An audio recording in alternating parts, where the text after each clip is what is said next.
Ukraine ইস্যুতে রাশিয়াকে শান্তি আলোচনার টেবিলে ফেরাতে মরিয়া আমেরিকা।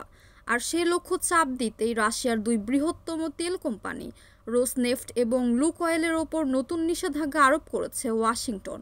এর একদিন আগেই মার্কিন প্রেসিডেন্ট ডোনাল্ড ট্রাম্প রাশিয়ার প্রেসিডেন্ট ভ্লাদিমির পুতিনের সঙ্গে বুদাপেস্টে পরিকল্পিত বৈঠকটি অনির্দিষ্টকালের জন্য স্থগিত করেন। ন্যাটো মহাসচিব মার্ক রুটের সঙ্গে বৈঠকের পর প্রেসিডেন্ট ট্রাম্প বলেন, প্রতিবার যখনই আমি ভ্লাদিমির সঙ্গে কথা বলি আমাদের ভালো আলোচনা হয়, কিন্তু সেগুলো কিছুতেই কোথাও পৌঁছায় না। তিনি পুতিনের সমালোচনা করে বলেন, শান্তি স্থাপনের বিষয়ে তিনি গুরুত্ব সহকারে ভাবছেন না। ট্রাম্প আশা প্রকাশ করেন এই নিষেধাজ্ঞার মাধ্যমে একটি বড় অগ্রগতি সম্ভব হবে। ট্রাম্প বলেন, আমি অনুভব করলাম এটাই সময়, আমরা অনেক দিন অপেক্ষা করেছি। তিনি এই নিষেধাজ্ঞাকে বড় পদক্ষেপ উল্লেখ করেন। ট্রাম্প জানান, রাশিয়া যুদ্ধ বন্ধে সম্মত হলে নিষেধাজ্ঞাগুলো দ্রুত প্রত্যাহার করা যেতে পারে। মার্কিন ট্রেজারি সেক্রেটারি স্কট বেসেন্ট বলেন, পুতিনের এই অর্থহীন যুদ্ধ বন্ধ করতে অস্বীকার করার কারণেই নতুন নিষেধাজ্ঞা প্রয়োজন ছিল। তিনি উল্লেখ করেন যে এই তেল কোম্পানিগুলো ক্রেমলিনের যুদ্ধযন্ত্রে অর্থায়ন করে। তিনি এক বিবৃতিতে বলেন, এখনই সময় হত্যা বন্ধ করার এবং অবিলম্বে যুদ্ধবিরতির।